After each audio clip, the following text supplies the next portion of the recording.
I'm Ted with Everything Attachments, and we're today with our new heavy-duty 6-way angle tilt scrape blade or a root and rock rake. This is one of the few attachments that we've went ahead, and because there's so much expense built into this frame, a lot of people want a scrape blade, a lot of people want a good root and rock rake. And so instead of having to buy the complete attachment, this is one of the few things that we're going to do where you can buy a complete attachment and the other side of it, meaning if you bought a root rake, you could buy the scrape blade moldboard to go on it, or you could change it out, your scrape blade, and put the root rake on it. We've put a pin in here that no longer has the threads on the outside, so you're not going to damage that. Putting them in and out. We've put the threads down through the center of a 3-inch pin so that you've got really good strength back here, and it's exactly the right height with a ring under it here to keep everything tight.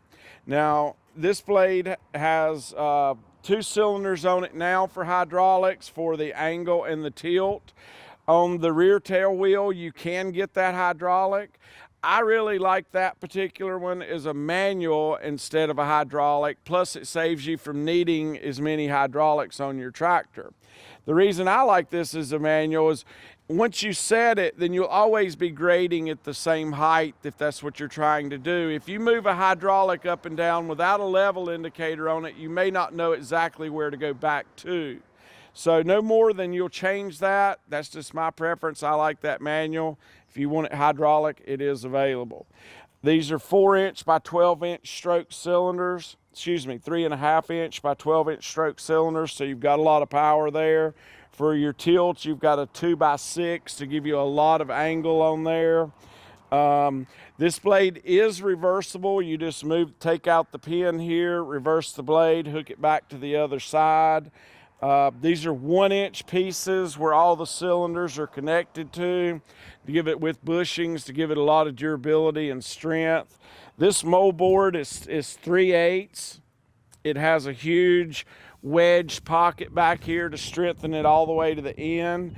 Currently it's going to come in a 7 and an 8 foot only because I don't know why you'd have this heavy a duty a blade and still only need 6 feet. We may lengthen it out after doing some testing to 9 feet. We're just going to wait and see. But it has a super heavy duty beam under here, and then we've added this formed wedge on it that makes it even stronger. And if this slot here would only really be used for the root rake or grading with the blade with a tail wheel. Without a tail wheel, you won't be using the slot. With a tail wheel, then you can use it like a grader, just kind of like your top link's not even hooked up, and you would operate it with your pin in the middle and letting it float. It does have the kickstand to make it easy to take on and off, and it is quick attach acceptable for a category 1 or 2 tractor. But this was a piece in our line.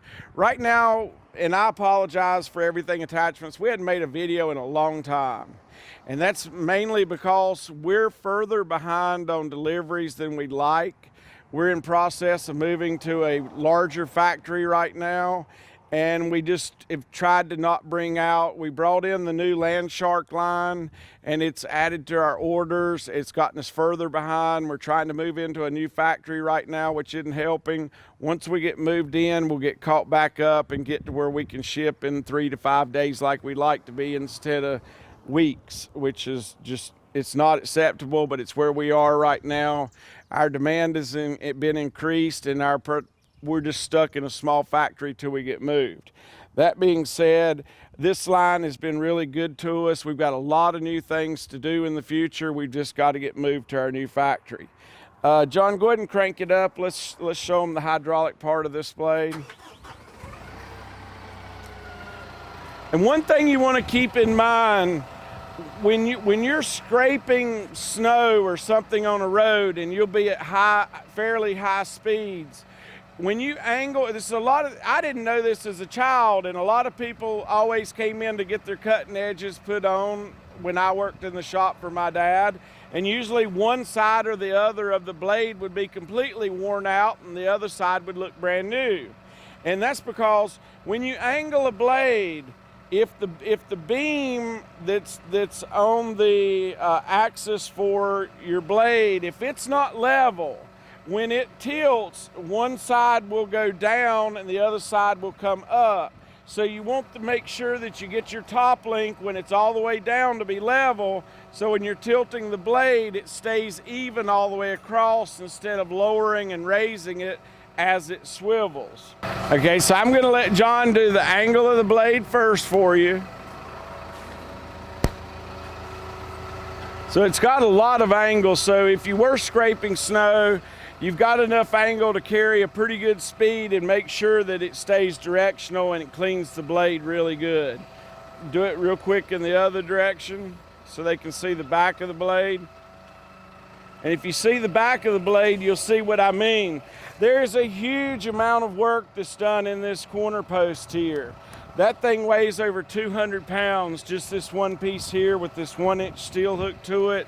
It's got a 3-inch rod that runs all the way near the bottom of it, plus the 3-inch pin that goes in the back of it that's greasable, has a ring cut out around it so the grease disperses all the way around it. These big wedges here give the blade super support. So this blade should have no problem with the larger tractors. Now what it's hooked to is a 141 horsepower Kubota, and it's not rated for that much horsepower. We're not exactly sure where we're going to rate it. A lot of it just depends on the weight of the tractor. Do you have a cab? Or, you know, the weight is really more important than the horsepower of a tractor.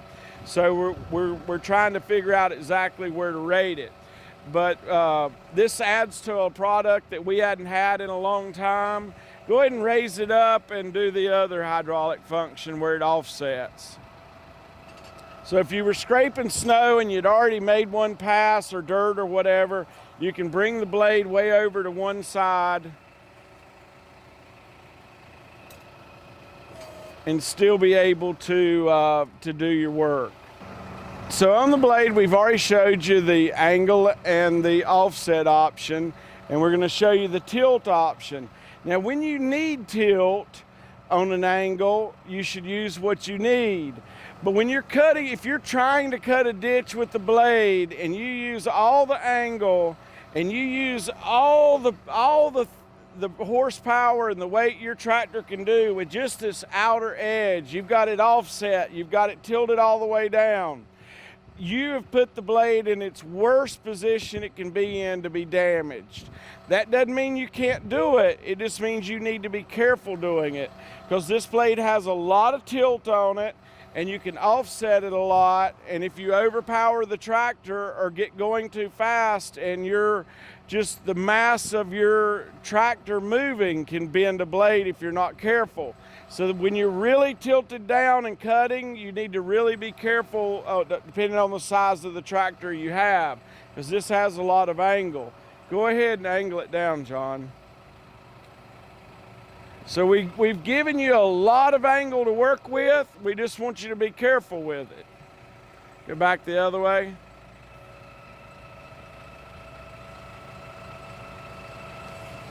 It is greasable back here, several other points on it. We've gone through everything on this blade to make sure it was right. The customer is actually waiting on this blade right now, and he is also getting the rake bottom. It's already palletized and banded down at the other place. We're working out of 3 buildings right now, trying to get into one where we can make everything more streamlined. We will show you a picture of what replaces this T-post that's already banded down, that's going out with this, so you'll be able to get 2 products without having to buy the whole thing. Thanks for watching everything Attachments, and like, share, and subscribe.